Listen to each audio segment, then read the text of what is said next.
이것이 편한 자세일까요? 핸들이 있던 없던 자전거 위에 앉았을 때 편한 자세가 만들어져야 돼요. 안녕하세요, 빡쌤이에요. 자세에 따른 페달링 패턴에 따른 피팅은 어떻게 되는지에 대해서 개략적인 이야기를 나눠 보도록 할게요. 저희 구매 고객분에 대한 사후 서비스예요. 그래서 자전거를 세팅하고 피팅하는 과정에서 중요한 것이, 여러분들 컴퓨터를 사셨을 때 컴퓨터에 OS가 안 깔려 있으면 사용하기 힘들잖아요. 운영 체제가 없으니까 활용할 수가 없었죠. 그것과 마찬가지예요. 자전거를 사셨으면 자전거에 맞는 운영체제를 갖고 계셔야 돼요. 그래야지 여러분들이 필요로 한 프로그램을 깔 수 있어요. 목적에 맞는 용도에 따른 자세나 페달링 패턴 이런 것들을 맞춰 가셔야 되는데, 그 과정에 대해서 같이 한번 따라가 보실 거예요. 편한 자세라는 것은 중력의 영향을 받았을 때 안정적으로 되어 있는 거죠. 그 안정적인 것은 좌우 전후가 밸런스가 맞았을 때 안정감을 느끼는 거예요. 지금 저하고 이제 이렇게 이야기하고 있는데 굉장히 불안하고 편안하지 않은 자세예요. 자전거 위에는 원래 이렇게 불안하고 불편하고 이런 자세가 기본 자세다라고 생각하시는 것부터 이제 바꾸시는 거예요. 기본적으로 앉았을 땐 안장이라는 곳이 페달링을 고려해서 만들었기 때문에 엉덩이 뼈가 있는 부분은 넓고 앞쪽은 좁아요. 안장 코 쪽은 허벅지가 움직이면서 쓸리지 말라고 잘라내 깎아낸 부분이라서. 그런데 체중을 그 좁은 부분에 싣고 있다와 체중을 넓은 부분에 싣고 있다와는 달라요. 그런데 지금 안장의 좁은 부분에 몸에서 가장 연약한 부분으로 지탱하고 계신 거예요. 그것과 1인치 뒤에 안장이 가장 넓은 부분이 있고 몸의 1인치 뒤에 가장 단단한 뼈가 있어요. 1인치 상간으로 안장의 좁은 부분과 넓은 부분이 있고 신체에서 가장 연약한 부분과 가장 강력한 부분이 1인치 상간에 붙어 있다고요. 그럼 어떻게 앉아 있는지에 따라서 1인치 앞에 앉아 있을 땐 불편하실 거고 1인치 뒤에 물러나 있으면 편할 수도 있다라는 거예요. 그것이 기본적으로 자세를 교정하기 위한 첫 번째 주춧돌이에요. 자, 여기 있을 때 하고, 자, 허리가 이렇게 펴져볼까요? 그렇게 해서 앞으로 이렇게 해보세요. 요 느낌하고. 자, 이때의 체중이 실려있는 부분과 이때의 체중이 실려있는 부분, 그 다음에 이때의 체중이 실려있는 부분, 어느 것이 가장 편안함을 느끼셨는지, 맨 처음 자세, 두 번째 자세, 세 번째 자세로 봤어요. 세 번째 자세는 지금 자세예요. 안장의 가장 넓은 부분에 몸에서 가장 단단한 뼈, 골반뼈의 돌기가 지탱하고 있는 거예요. 안장의 넓은 부분에.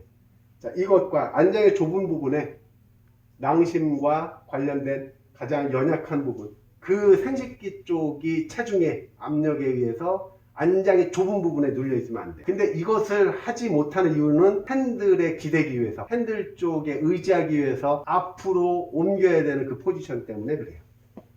팔을 벌었을 때 핸들이 안 닿잖아요. 멀잖아요. 이것 때문에 그렇다고요.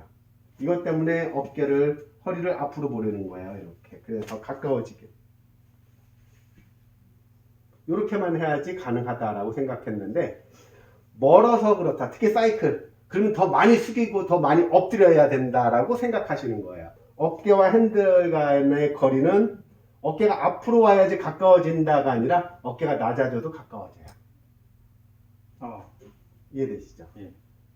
근데 어깨가 낮아졌을 때와 어깨가 가까워졌을 때는 어깨가 핸들과 가까워졌을 때는 앞으로 숙여진 거고요.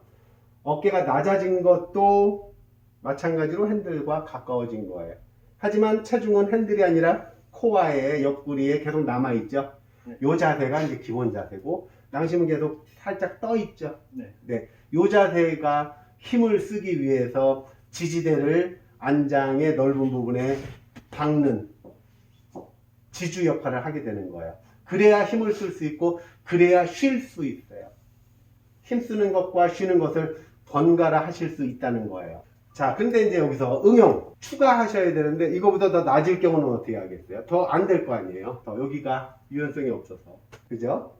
자, 요 유연성이 없어서 낮아질 수 없다라는 것도 일종의 착각이에요. 왜냐하면, 자, 손 놔보실까요? 잠깐 내려보시죠. 자, 여기서 앞으로 쭉 전신근 한번 해보세요. 요 정도 유연성이면 일반적으로 충분하신 거예요. 근데 이 상태를 측정 평가를 하기 위해서는 이 상태가 맞아도, 자, 이 상태에서 무릎 살짝 구부려 보실까요? 더 많이 내려가잖아요. 요것이 요령이에요. 자, 이 상태에서 다리가 이렇게 내려와 있을 때 이렇게 숙이는 거, 이건 어렵죠? 네. 근데 무릎 구부려 봐요. 쉽죠? 이건 이해되시죠? 네. 여기 간단한 이거 요령이잖아요. 우리는 쉽게 구부러지게, 쉽게 유연성을 만들기 위해서잖아요. 그러면 이 상태보다는 이 상태가 유리할 거잖아요. 당연하죠? 자, 그렇다면 아래 내려간 펴진 무릎을 기준으로 하지 말고 올라와 있는 무릎, 여기를 기준으로 하면 더 쉽지 않을까요? 많이 구부러졌으니까. 네. 그러니까 아까는 여기서 이렇게 구부리는 게 힘들지만 이렇게 올라와 있을 때 구부리는 건 훨씬 쉽지 않아요? 네.